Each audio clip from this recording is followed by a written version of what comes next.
MLA Muthumula Ashok Reddy రాష్ట్ర ప్రభుత్వం ప్రవేశపెట్టిన 2026-27 ఆర్థిక సంవత్సర బడ్జెట్పై హర్షం వ్యక్తం చేశారు. ఓవైపు రాష్ట్ర ఆర్థిక ఇబ్బందులు, అప్పుల భారంతో ఎదుర్కొంటున్న పరిస్థితుల్లోనూ మరోవైపు ప్రజల సంక్షేమం, అభివృద్ధి అనే రెండు కళ్ల సిద్ధాంతంతో ప్రభుత్వం ముందుకు సాగుతుండటం అభినందనీయమని ఆయన పేర్కొన్నారు.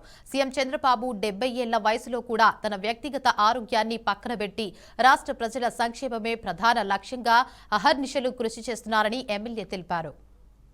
ఆంధ్రప్రదేశ్ రాష్ట్రంలో 26-27కు ప్రవేశపెట్టినటువంటి బడ్జెట్ ఇవాళ పేద వర్గ, బలహీన దళితులకు చాలా సంతోషకరమైనటువంటి పరిస్థితిగా కనిపిస్తూ ఉంది.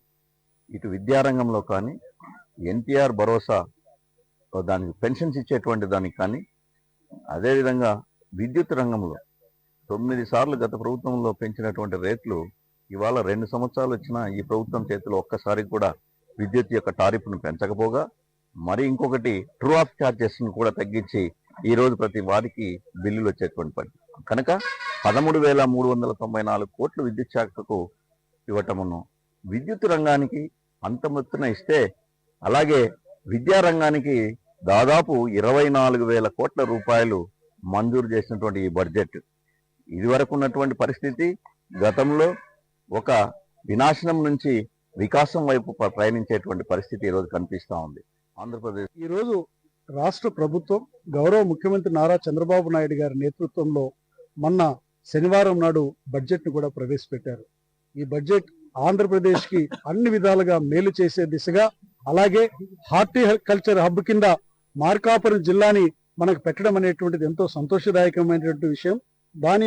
ఆ యొక్క హార్టికల్చర్ హబ్ లో మార్కాపురం జిల్లాను పెట్టడం ద్వారా ఈ ప్రాంతంలో హార్టికల్చర్ క్రాప్స్ ఇంప్రూవ్ చేయడమే కాకుండా, గ్రామాలలో కాదు, పొలాలకు పోయేటువంటి రహదారులే కాదు, రోడ్లే కాదు, ఎన్నో రకాలుగా మనకు కొన్ని వేల కోట్ల రూపాయలు ఈ యొక్క హార్టికల్చర్ హబ్ ద్వారా మన ప్రాంతాలని అభివృద్ధి చేసుకునేటువంటి వీలుంటుంది.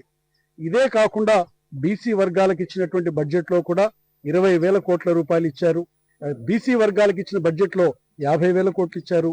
ఎస్సీ వర్గాలకు ఇచ్చినటువంటి వాళ్ళలో కూడా పెద్ద ఎత్తున ఇచ్చి ఈరోజు బీసీ, ఎస్సీ, ఎస్టీ వర్గాలకు కూడా సంపూర్తి స్థాయిలో వారికి బడ్జెట్ ని అందించి, తద్వారా ఈ వర్గాలు సమాజంలో ముందుకు పోయేటువంటి పరిస్థితిని కల్పించి, ఏదేమైనా మొత్తంగా రాష్ట్ర ప్రభుత్వం ప్రవేశపెట్టినటువంటి బడ్జెట్ అనేటువంటిది చాలా మంచి బడ్జెట్ ప్రవేశపెట్టారు. ఈరోజు